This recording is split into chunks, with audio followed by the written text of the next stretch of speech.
آخرت کا فائدہ کیا؟ گناہ معاف ہو گئے، ایسے بن گیا جیسے ماں کے پیٹ سے آج دنیا کے اندر آیا ہے۔ اور دنیاوی فائدہ کیا؟ مال میں برکت، اولاد میں برکت، عزت میں برکت، عظمت میں برکت، صحت میں برکت، یہ سارا کچھ۔ ہم کہتے ہیں طویل مل جائے اولاد نہیں ہوتی، اللہ والے کہتے ہیں استغفار کثرت سے کرو اولاد بھی ملے گی۔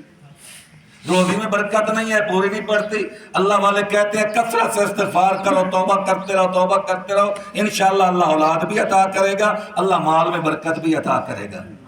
تو اس لیے میرے بھائی ہم کوشش کریں، پتہ نہیں کتنے سانس ہمارے باقی ہیں، کسی کو کوئی پتہ نہیں ہے یہاں سے اٹھنا نصیب ہوگا یا نہیں نصیب ہوگا۔ آج کہتے ہیں چلو گناہ کر لیتے ہیں، کل کو توبہ کر لیں گے، یا گناہ کرنے کے بعد توبہ کر لیں گے۔ کیا گارنٹی ہے کہ گناہ کرنے کے بعد موقع بھی ملے گا؟ کہیں ایسا نہ ہو گناہ کرتے کرتے اسی وقت موت آ جائے۔ چور چوری کرنے کے لیے جاتا ہے، فائرنگ ہوتی ہے وہیں مر جاتا ہے، چوری کرتے ہوئے مر جاتے ہیں۔ ڈاکو ڈکیٹی کرنے کے لیے جاتا ہے اور وہاں فائرنگ ہوتی ہے وہیں مر جاتا ہے۔ کتنے ایسے لوگ جن کا ارادہ تھا کہ اب بعد میں توبہ کریں گے، لیکن گناہ کی حالت کے اندر ہی موت آ گئی۔ ایک اللہ والا اس کی مثال دیتا ہے، میں سنا کے بعد ختم کرتا ہوں۔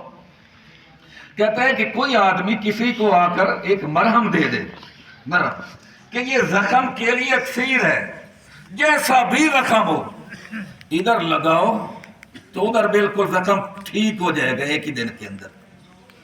تو عقل مند اس مرہم کو سنبھال کے رکھے گا، کسی کو ضرورت پڑی تو اس کے کام آ جائے گی۔ کوئی ایسا بھی ہے جو یہ کہے کہ میں ایسے کروں، پہلے اپنے آپ کو زخمی کروں اور پھر مرہم لگا لوں گا؟ دیکھو تو صحیح، پہلے زخمی کر کے دیکھتا ہوں پھر مرہم لگاتا ہوں، ٹھیک ہوگا یا نہیں؟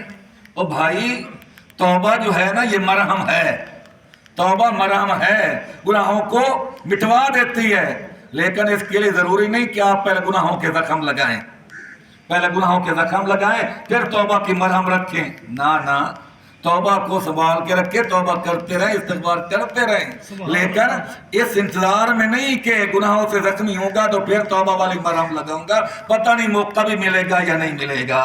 صبح کا بھولا شام کو گھر آ جائے بھولا نہیں کہتے۔ اللہ تبارک و تعالی ہم سب کو نیک باتوں پر عمل کرنے کی توفیق عطا فرمائے۔ سارے ساتھی اول آخر درود شریف 3 مرتبہ قل شریف، 1 مرتبہ سورہ فاتحہ پڑھ لیں۔